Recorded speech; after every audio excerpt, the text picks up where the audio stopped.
Oke, bismillahirrahmanirrahim. Assalamualaikum warahmatullahi wabarakatuh.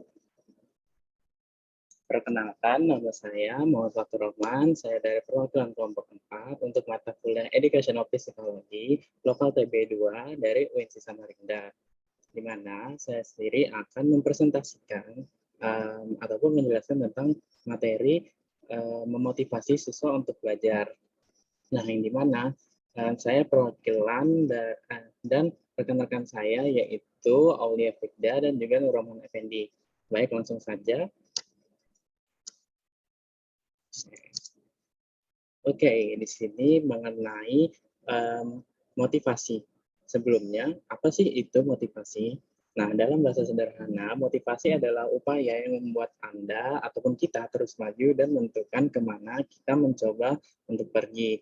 Jadi, menurut saya pribadi di sini, motivasi merupakan suatu rasa yang timbul dikarenakan suatu rasa keinginan yang timbul dikarenakan kita itu memiliki suatu tujuan ataupun memiliki target yang harus dicapai. Nah, oleh karena itu, motivasi ini sendiri adalah sebuah rasa keinginan untuk mencapai tujuan itu tuh ataupun mencapai sesuatu target yang kita udah sudah kita rencanakan. Nah, motivasi ini adalah runtutan ataupun suatu hal rasa keinginan yang menentukan kemana kita akan mencoba untuk pergi dan mencapai tujuan itu sendiri. Nah, dalam psikologi, motivasi itu didefinisikan sebagai proses internal yang mengaktifkan, membimbing, dan memelihara perilaku dari waktu ke waktu. Nah, itu dari sisi ataupun pandangan psikologi. Oke, next. Jadi di sini ada beberapa teori motivasi, di mana yang pertama ada teori tentang belajar perilaku. Nah, teori belajar perilaku ini bukan dibedakan, tetapi dibagi lagi menjadi dua, yaitu hadiah. Yang pertama itu ada hadiah dan penguatan. Yang dimana hadiah dan penguatan ini adalah salah satu alasan mengapa sejarah penguatan adalah penjelasan yang tidak memadai untuk motivasi, adalah bahwa motivasi manusia sangat kompleks dan terikat konteks. Jadi maksud dari teori belajar perilaku mengenai hadiah dan penguatan di sini adalah misalnya itu adalah di mana seseorang pengajar itu memperlakukan motivasinya ini menggunakan hadiah. Nah, di mana dengan hadiah itu seseorang yang dia yang dia beri motivasi ini akan timbul rasa keinginan bahwa dia itu harus mengambil hadiah itu. Jadi dengan melakukan beberapa step-step ataupun melakukan beberapa suatu hal untuk mendapatkan hadiah yang akan diberikan. Nah, dalam hal ini juga penguatan ini diartikan sebagai misalnya yang namanya motivasi. Apabila seseorang bisa dikatakan misalnya down ataupun sedang sedih, nah penguatan dalam hal ini itu bisa dikatakan seperti kita itu memberikan effort ataupun upaya untuk seseorang yang kita beri motivasi ini agar selalu termotivasi dan terikat akan konteks yang akan dia tuju. Nah, dalam hal ini berkaitan dengan bagaimana seseorang itu akan menunjukkan suatu perilaku yang akan dia menunjukkan suatu perilaku yang akan dia inginkan, di mana dalam hal ini berkaitan mengenai tentang bagian teori belajar perilaku selanjutnya, yaitu penentuan nilai insentif, di mana teori insentif adalah salah satu teori utama motivasi dan menunjukkan bahwa perilaku dimotivasi oleh keinginan untuk penguatan. Jadi insentif di sini merupakan suatu hal ataupun hal yang penting dalam teori motivasi, karena insentif ini berkaitan dengan hadiah dan penguatan. yang dimana insentif di sini adalah sebuah metode yang harus dilakukan seorang motivator ataupun yang seorang motivator untuk memberikan memberikan hal yang bertujuan dan memiliki hal yang jelas. Nah, seperti itu. Baik. Selanjutnya adalah yang kedua, yaitu motivasi dan kebutuhan manusia atau teori kebutuhan manusia. Motivasi dapat dianggap sebagai dorongan untuk memuaskan kebutuhan, seperti kebutuhan akan makanan, tempat tinggal, cinta, dan pemeliharaan harga diri yang positif. Orang-orang berbeda dalam tingkatan kepentingan yang mereka lekatkan pada masing-masing kebutuhan ini. Jadi maksudnya di sini, maksud dari kebutuhan manusia di sini, setiap orang itu memiliki faktor yang berbeda-beda untuk memiliki motivasi atau meningkatkan motivasi itu sendiri, yang dimana dalam rangka umumnya atau dalam hal umumnya kita bisa ambil dalam sisi percintaan, yang dimana seseorang manusia itu pasti membutuhkan yang namanya cinta.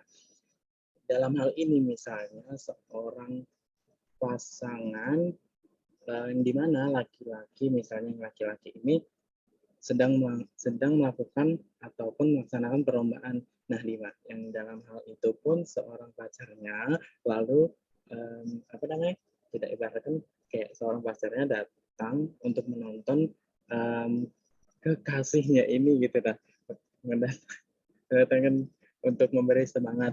Nah, pemberian semangat ini yang diberikan oleh seorang perempuan ini kepada laki-lakinya tuh itu bisa dibilang motivasi, karena dengan memberi semangat itu pun membuat menimbulkan rasa semangat dari seorang laki-lakinya itulah, yang dimana kayak pasti dia langsung berpikir seperti, wah pacar aku datang nih, jadi apa harus menang ataupun harus bahasanya tuh kayak udah diberiin semangat, jadi kayak harus benar-benar nih aku menyelesaikan lomba ini gitu, dan memiliki ataupun memenangkan juara. Nah, hal ini pun yang berkaitan dengan kebutuhan manusia, ataupun dalam ranah pembelajaran bisa kita ibaratkan seperti kayak seorang guru itu saat masuk ke dalam kelas yang melihat misalnya muridnya ini sedang boring lah bahasanya, sedang bosan. Nah, seorang guru ini tuh memberikan suatu pujian kepada muridnya, kayak misalnya tuh saya ibaratkan kayak murid-murid Bapak yang cantik dan ganteng baru, ya seperti itulah, seperti memberi pujian, jadi sehingga muridnya ini merasa merasa terpuji, sehingga pembelajaran itu pun akan dilakukan secara ikhlas lah bahasanya, akan secara lancar, sedikit lancar. Oke. Baik, selanjutnya teori tentang pola pikir. Nah, di mana pengembangan pola pikir dengan mengajak siswa untuk memecahkan suatu problema dengan hal terkecil sekalipun. Jadi maksudnya di sini adalah kita itu bisa mempraktekkan dengan, kalau misalnya kita masuk kelas tuh kita memasukkan suatu problema ataupun suatu pikiran kepada para siswa ini. Misalnya kayak kita tuh tiba-tiba memberikan pertanyaan kepada mereka, kayak misalnya tuh begini, menurut kalian sebenarnya untuk apa sih kita hidup? Nah, dalam hal sekecil ini pun bisa dipraktekkan, dan para siswa ini tuh kayak pasti otomatis langsung berpikir dong, kayak oh iya, sebenarnya aku hidup nih buat apa sih? Nah, dalam hal sekecil itu pun itu tuh bisa mengajak pola pikir seorang siswa itu untuk berpikir gitu. Nah, sehingga itu tuh pun menciptakan suatu motivasi untuk belajar, karena dengan timbulnya suatu pertanyaan tadi akan menimbulkan pemikiran-pemikiran yang berbeda dari para siswa. Selanjutnya adalah motivasi dan dari pembelajaran mandiri. Nah, pembelajaran mandiri terkait erat dengan tujuan siswa. Siswa yang sangat termotivasi untuk mempelajari sesuatu lebih mungkin daripada siswa lain untuk secara sadar mengatur pembelajaran mereka, melaksanakan pembelajaran, dan menyimpan informasi yang mereka peroleh. Nah, maksud dari di sini adalah jadi pembelajaran mandiri ini sangat otomatis pasti berkaitan dong ya dengan motivasi, karena dengan siswa itu mempelajari secara mandiri, otomatis dia tuh memiliki motivasi pada dirinya untuk melakukan suatu target ataupun menuntaskan suatu target, sehingga secara sadar seorang siswa ini termotivasi untuk menyelesaikan pelajarannya sendiri secara kompleks ataupun secara agar kayak tingkat-tingkat gitu, nah, secara kompleks dan juga secara detail. Oke, baik. Selanjutnya, teori mengenai harapan, teori motivasi dan harapan. Teori harapan adalah teori motivasi yang didasarkan pada keyakinan bahwa upaya orang untuk mencapai bergantung pada harapan mereka akan imbalan. Jadi maksud dari teori yang ini adalah dengan diberikannya suatu harapan, seseorang itu pasti akan termotivasi karena dia itu pasti akan saat melakukan saat melakukan ataupun memecahkan problema itu pasti dia kayak mengharapkan di pikirannya suatu imbalan. Nah, dengan adanya pemikirannya dia yang akan imbalan ini, motivasi yang dalam dirinya itu pasti akan berjalan toh, pasti akan kayak membuat seseorang itu tuh kayak terpacu untuk melaksanakan tugasnya. Nah, dalam pembelajaran misalnya contohnya tuh kayak kita guru tuh memberikan nilai bonus dari awal tuh, kalau misalnya kita memberikan contoh soal, terus tuh kita tuh memberikan bonus. Dengan bonus itu jadi siswa akan kayak termotivasi ataupun kayak mengerjakan contoh soalnya tuh dengan semangat. Oke, next. Selanjutnya itu mengenai materi bagaimana motivasi berprestasi dapat ditingkatkan. Nah, dengan menekankan tujuan pembelajaran dan atribusi positif atau pemberdayaan. Siswa dengan tujuan belajar melihat tujuan sekolah sebagai memperoleh pengetahuan dan kompetensi. Siswa ini cenderung memiliki motivasi yang lebih tinggi untuk belajar daripada siswa yang tujuan kinerjanya adalah penilaian positif dan nilai bagus. Jadi bisa di sini bisa menggunakan kayak dengan bagaimana kita itu akan memotivasi berprestasi dapat ditingkatkan, seperti kayak kita bisa menggabungkan suatu metode pembelajaran, menggabungkan metode pelajaran lain, sehingga seorang siswa itu akan bahasanya itu kayak seorang siswa yang udah kayak misalnya udah berada di tingkat atas nih. Nah, dengan ada metode yang lain lagi, metode baru ini dia akan beradaptasi. Nah, dalam beradaptasi ini pun akan menimbulkan dia tuh rasa ingin tahu gitu. Nah, rasa ingin tahu itu sehingga dengan adanya metode yang baru itu akan memicu suatu hal yang maju gitu.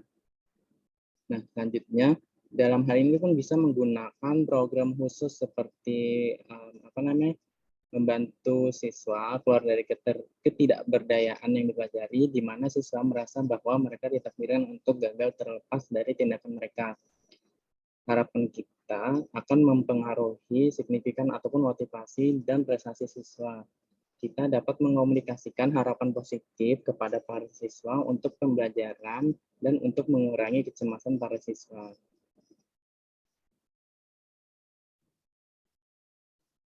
Nah, dalam hal ini pun bisa digunakan kayak harus adanya target lagi gitu, adanya target yang lain lagi, sehingga adanya target itu kayak bisa memotivasi seseorang siswa itu. Nah, apabila sudah selesai dalam melakukan semua targetnya secara selesai, diberikanlah suatu halnya kayak istirahat agar menenangkan pikiran dari seorang siswa. Oke, next. Selanjutnya ini adalah bagaimana guru dapat meningkatkan motivasi belajar siswa. Nah, dalam hal ini itu ada namanya teori ataupun metode insentif, di mana teori insentif ini merupakan penguat ataupun bahasanya itu kayak suatu hal yang akan menimbulkan motivasi itu tuh, ataupun suatu hal yang akan membuat motivasi itu akan terjalankan. Jadi dalam hal ini insentif itu ada dibagi menjadi dua, yaitu insentif intrinsik dan ekstrinsik. Yang dimana intrinsik ini adalah aspek tugas tertentu yang dengan sendirinya memiliki nilai yang cukup untuk memotivasi siswa mengerjakan tugas itu sendiri. Nah, maksudnya di sini insentif intrinsik ini menimbulkan rasa dari dalam seorang siswa. Jadi itu tuh benar-benar niat dari siswanya itu sendiri tanpa adanya apa namanya itu, tanpa adanya paksaan, tanpa adanya ancaman, tanpa adanya kayak harapan gitu. Jadi itu timbul karena keinginan dari seorang siswa itu sendiri. Nah, dengan timbulnya rasa dari keinginan siswa itu sendiri akan memacu bahwa motivasi itu akan berjalan secara niat, yaitu yang dengan dikembangkan dengan minat bakatnya. Minat bakatnya seorang siswa itu sangat penting untuk meningkatkan motivasi belajar seorang siswa. Nah, selanjutnya adalah insentif ekstrinsik, yang dimana adalah motif-motif yang aktif dan berfungsi karena adanya perangsang dari luar. Maksudnya dari sini ini berbanding terbalik dengan sesuai nama ya, berbanding terbalik dengan intrinsik. Ekstrinsik ini sendiri karena adanya rangsangan. Rangsangan di sini bisa berupa seperti yang saya katakan tadi, bisa berupa ancaman, bisa berupa harapan, yang bisa berupa kayak imbalan ataupun suatu pujian. Nah, contohnya itu kayak misalnya nih, saya mengerjakan tugas ini tuh karena ingin mendapatkan nilai yang bagus ataupun ingin mendapat pujian dari dosen saya. Nah, itu adalah bisa dikatakan sebagai teori motivasi insentif intrinsik, karena itu berdasarkan kayak karena pengen adanya rangsangan dari luar, ingin mendapatkan yang namanya pujian ataupun kayak mendapatkan ialah pujian atau mendapat nilai yang bagus. Nah, berbeda dengan intrinsik yang karena harus maksudnya intrinsik yang karena sesuai dengan minat ataupun keinginan diri sendiri. Nah, dalam hal ini ekstrinsik ini sendiri itu kayak apa namanya? Karena munculnya rasa pujian itu loh, rasa pujian itu membuat seseorang siswa ataupun seseorang itu menjadi termotivasi karena ingin adanya mendapatkan pujian ataupun suatu imbalan, ataupun bisa juga mendapatkan harapan yang sesuai dengan harapan. Nah, oke, baik, itu saja dari saya. Kurang lebihnya mohon maaf. Apabila ada kesalahan, saya mohon maaf karena itu pure ataupun benar-benar dari diri saya sendiri, dan apabila ada kesempurnaan itu hanya milik Allah Subhanahu wa taala. Oke, sekian, terima kasih. Wabillahi taufiq wal hidayah. Assalamualaikum warahmatullahi wabarakatuh. Terima kasih.